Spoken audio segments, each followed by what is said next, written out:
Merci na ba ndeko nyonso ba Congolais balandia KNB News bisika bozwami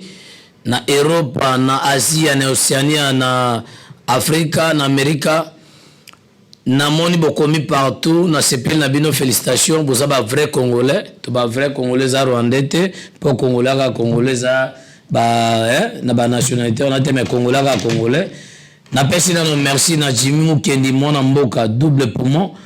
Oyo tango atinga formation ya mikolo na Kasangulu nazui plus de 13 000 appels ça compter babilo bokomaka wana so bobenga nini na CPLP kopesa lisusu kucha pona gouvernement congolaise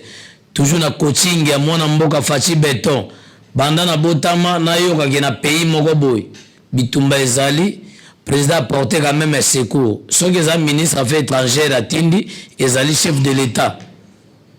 Ye mutu ape a instruire parce que kune za bitumba makasi mais premier fois bandana botama na mbulu na zana omibu na zana ngomo na ke ba porter ba congolais na bitumba ne fiske 1+ et puis bande kona ba bengi biso na KMB News c'est que balanda biso balobi bazokumisa mona mboka Fachi Beton ku chapeau na yenga na loba ya malamu na koloba ezate ke soki Fachi sa mabe na koloba tete po ba élection bi fait salama mais na lobi par rapport ndekona za ndekona parce que na Ukraine kuna bozoka makamnezo le kana bitumba wana nde Putin obeta biloko na soki ovandika kabo soki abeti pulu ebimio même on a que Congolais zui ba substance na eba soulager c'est que baza na cœur na Fachi Beton et ça peut malamu kozoka mona mboka na tête ya mboka na pesi merci na gouvernement ya Sama Lukonde malgré kota kenda ikuna na France na ebite so ndeni nizoleka yimonda koyeba mais tolingi quand même le gouvernement est présenté biso revenu ya mboka to lobela makambo na za sija lelote na kolobela makambo ebele même ndeni ba tracasser releki c'est que mboko même ba venza kawa za cameraman okomona ki déplacement bakangi ba botole mbongo téléphone un journaliste za ko communiquer ba to komona na kabambar ba botole loka kende ba ki otika ba édition ya mboka eza moi parce que na za ko ka passe parce que tango na ye na ya gilobi kuuta na ba formation mona mboka Jimu kende alobi tolo na bilanga pona élection za teka pona koloba loba na ba TV na koloba loba na ba bitando mais c'est plutôt nourrir bana mboka parce que carence na biso za libumu soki ezalaki social eza malamu mama wazoteka ndunda kokikola na ba politique ya nzela te mais na sepe na mona mboka Jimu kende alobi asomi mabela alobi to kende ba formation na Kasangulu tolo na parce que avant ba élection il y aura la fin nzale kozala mais il faut tout sunga bana mboka to sa bilanga pona lokuma mboka na sepe na mona mboka Jimu kende na sepe na domaine ya kolona domaine agricole les lois hectares rebelle to za ko sala misala pona ko nourrir quand même Kinshasa par rapport aux les basangu subatinda mbandaka bikoro ingende to yuta na Kasai parce que moto sa ko mbe wewe neti ngapi aba bazoka ngana na motongo na Kasangulu ata la physique ya media wana et ça la paie moi son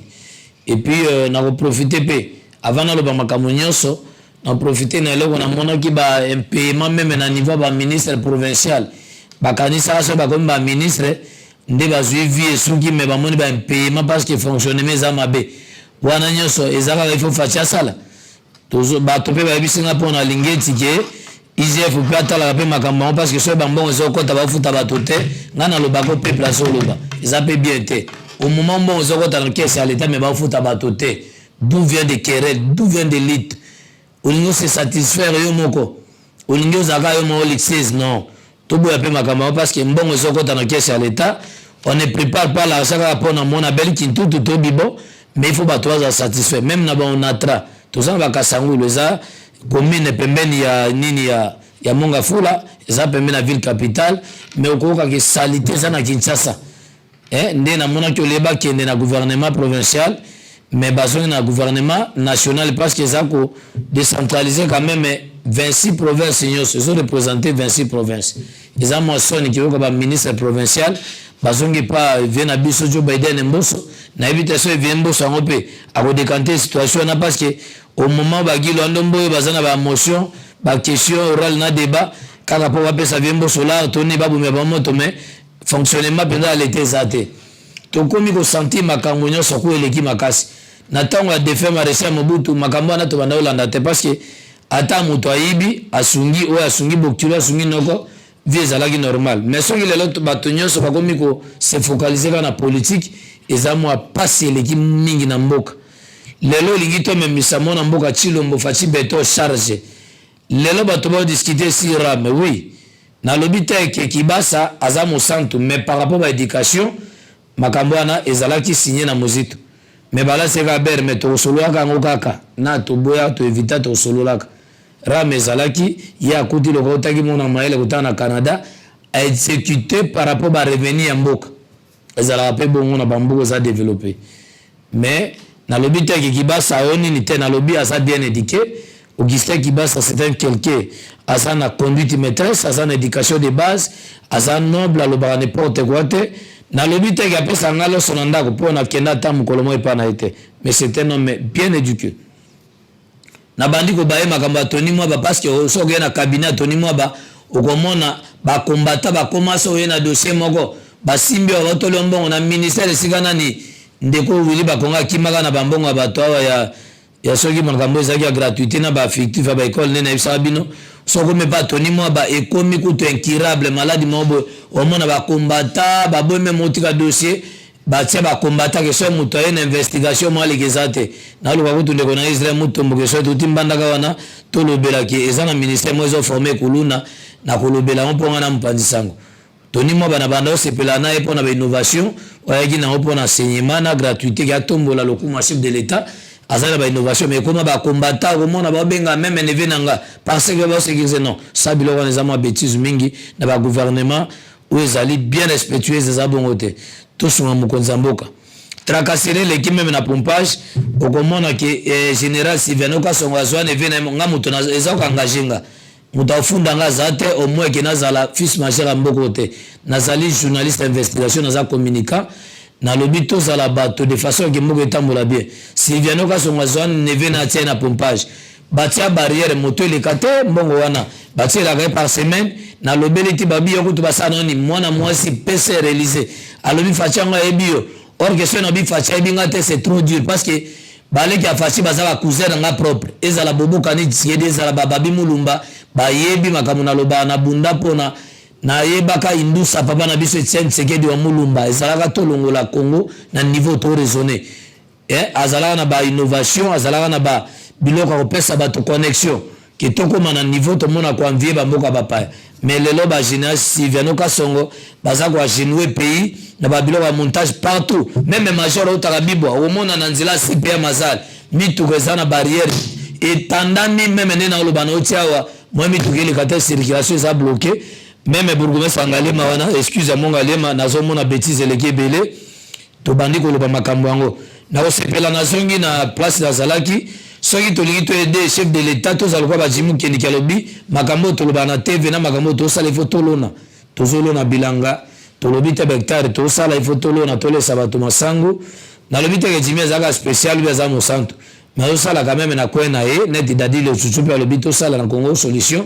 na lobi to sunga mokonza mboko zate to lobaka to za ba conseiller sans même to sa réalisation mboka tambola na maloba te tambola na misala na sengeli bato bakozala kwa Jimu Kendi lobi bana kasangulu bamoni basepeli chikapa bazobenga Jimu Kendi lutendele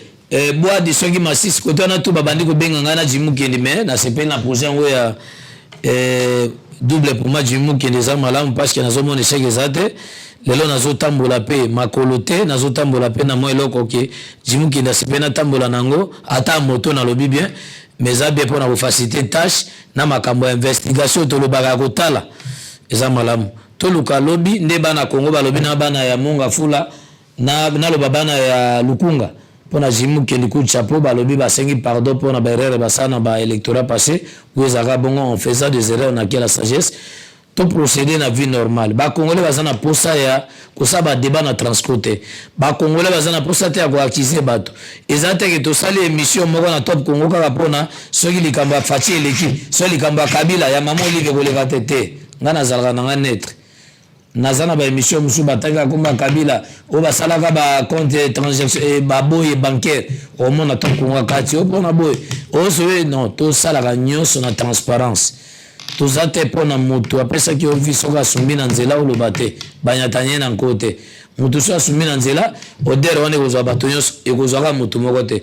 tokosala bakalite ba émission lokwa baboketu zero te na bafayolu te tozolinga na tuni na kolekisa ba édition ya bato balobi avec Fachi na makambo na lobaka ekoempêcher te même glissement na sana ba voix awa na kolekisa ngo en live na likanisa mona mboka Jimmy ba congolais nyonso na consulter na élection 2025 bandimi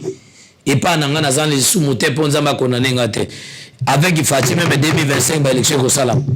mais problème ezali congolais pe ça désordre te pour ba glissement c'est salama na zona Serge Kititi ba innovation ezali ingénieur si oza compétent aloba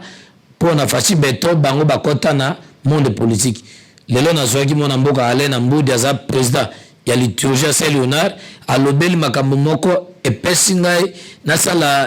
renouveau dans l'esprit c'est que na lobaka ngo mena moni ba camarade bazo réfléchir pour na mboka lobeza malamu to linga Congo ba congolais biloko ba police ba osala na pompage. Monsieur le président de la République na tie lokola témoin oza gara institution biloko ezoleka na pompage eza kosala honneur ya mutu moko Sylviano Kasongo nazoloba bien biloko wana ya kokanga bato neti nga naza na moto ya musala nazoya mpona ko informer population na bazosenga bakanga balenga 10 000 bato bamoni na journaliste na mopanzi sango ekosala bien te ke lobi oka rébellion moko esalami na pompage lobi batumbi ba institution ya société ya pompage eza mwa soni major otaka na bibwa wana azo uta bibwa o muso aza détaché na pompage te non c'est trop même capitaine wazo benga aigle wana za grand frère na ngai ngende kota lokondo ari Thomas personnel bazosala on dirait toza na monde pays sans loi ou juste toza na mbokani même na balingo la na monde na bakabambar la police a commis comprimé police azali pour na bolama population na population mais la police a commis konyoko la population monsieur le président pour respecter la constitution ya Congo et le Kabila bandaye ko sala ezalaki ko respecter na constitution ya Congo na lobite kazaka malamu pour le loba biloko puchina zana ngo eteka na Congo na ko lobango mais Kabila c'est quand même ko respecter droit la population mon même marche so baliba sala likambo ya boy même rama bandaye ko boy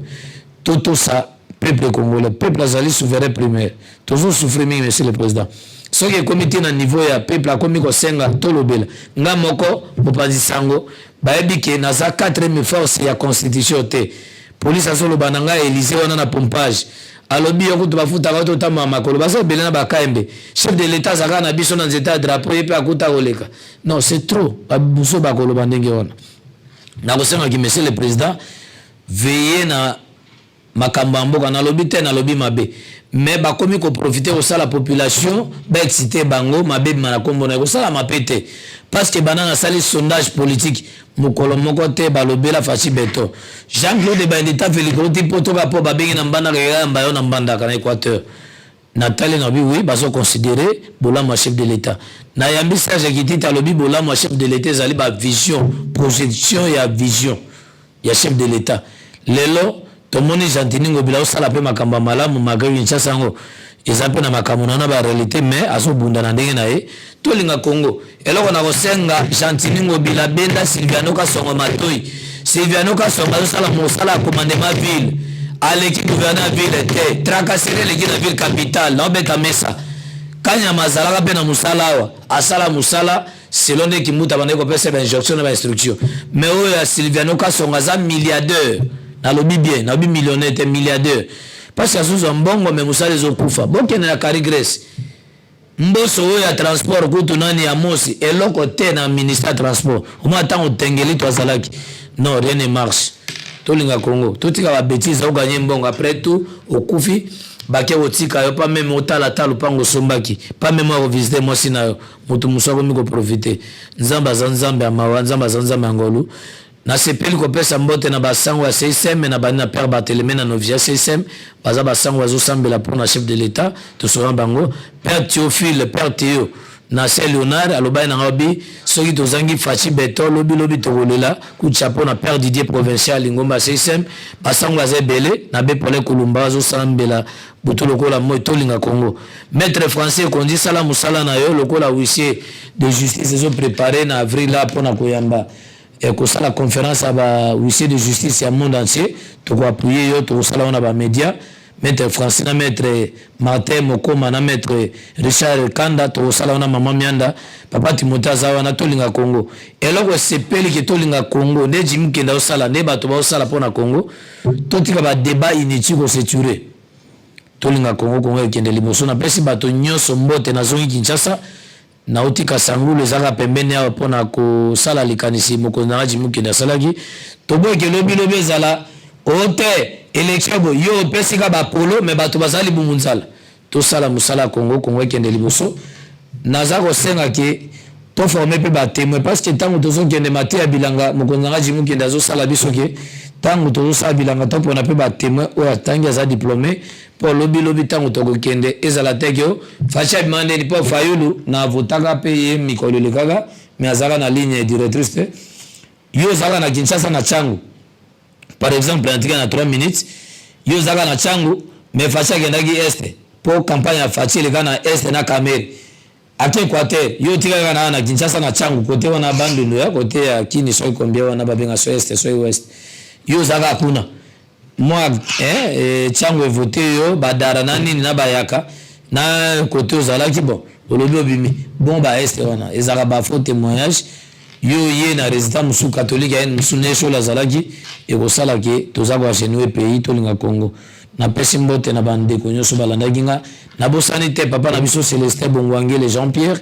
oyo bana Congo bazosenga ki soki azana la police wana bêtise ko zala te nga nazoloba au peuple alobaka na pesi mama Sylvie Bongwangele mbote sika zali na pesi ba général nyoso na pesi colonel Félix Mangwala sika zana Lubumbashi mbote na pesi Bobo Mulumba Babi Mulumba esika zali na pesi mbote na pesi Alexis Mulumba bandeko na nganyo so Pablo Mulumba na lobito linga Congo nazo pesa parce que Félicité le Manson époque lelo indusa papa Etienne Sekede tikala na Fachi Beto muta contredire azate to bi Fachi même 30 ans le fait qu'il azo bundaka pona tolongwa nano na blocage to bo ya Fachi taza mwana mboka makila na biso mpange na biso mpange na Beto ndeko na ngai ndeke kami ndeke kawe tolingae Fachi lelo azala lokola leader ndeza Moïse na Israël tolingae pa Congo kene liboso na pesi mosi nanga Esther Bangwab mbote na bana nga Mailor mwana Timothée mama Mimi Bongondo dadi lo tsusu na pesi bino mbote soki bolanda kinga za toujours na réalisation papa Timothée Kaembe na caméra Hervé Nzaka na toujours na coordination ya Jimmy Mukendi mwana Mayele oyoka éducation ba parana ya azana vision pour na Congo lobi Jimmy Mukendi to mona ni lobi ciao.